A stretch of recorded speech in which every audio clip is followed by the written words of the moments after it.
Alam kong wala akong kasalanan sa nangyari. Pero takot ako na walang maniwala at husgahan ang sa akin ay namumutawi. O anak, bakit hindi ka pa nakain? Bakit? Ano problema? Kung anong nangyari?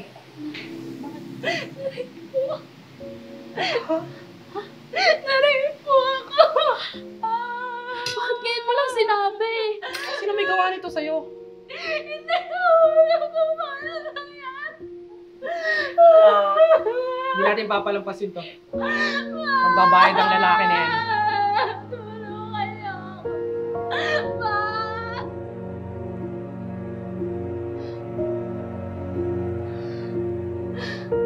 Alam kong wala akong kasalanan. Pero pakiramdam ko, hinuhusgahan ako ng lahat na para bang nakikita nila ang lahat ng sugat ko sa katawan. Bakit? Bakit po? Takot na mahusgahan at di paniwalaan ang nararamdaman sa pagbabalik sa nakaraan. Naglalakad ako na pauwi galing school. Na may bigla na ng lalaki humawak sa akin. Sa parte ng katawan ko, hindi ko naman ginasto. Sa ngalan ng batas at katarungan, ang akusado ay inaatulang. Gil.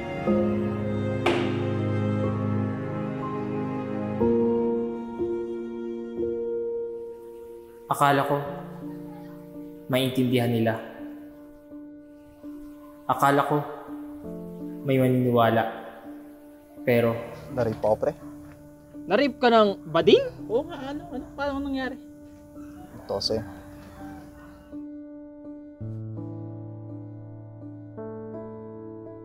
Tapos, nasa isang kwarto, kasama ko na yung babae.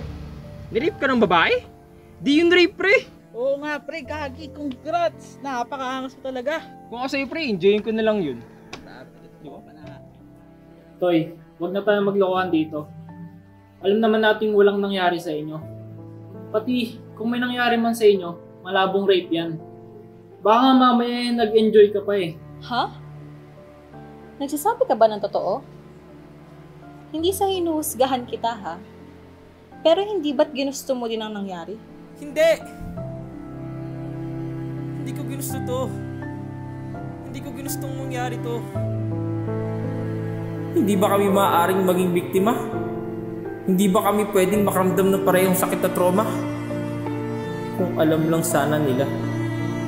Kung alam lang nila. Buong buhay ko, wala akong ginawa kundi ang gawin ng lahat para tanggapin ng mundo. Inilaan ko ang buong buhay ko para makita kung sino ako. Pero nang mangyari iyon, hindi nila ako nakita.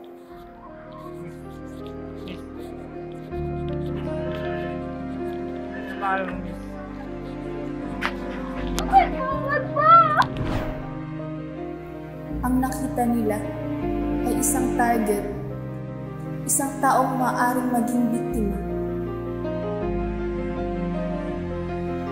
Hindi ko na makilala ang sarili ko, ang dating katawang pinangarap at pinagsikapan, ngayon ay isang katawang gusto kong takasan.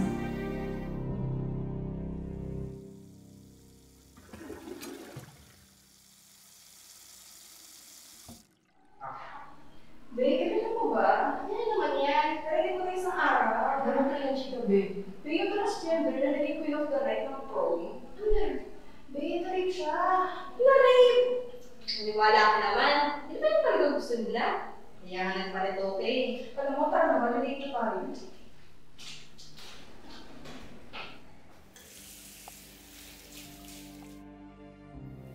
Iniisip ng lahat na ginusto ko ito.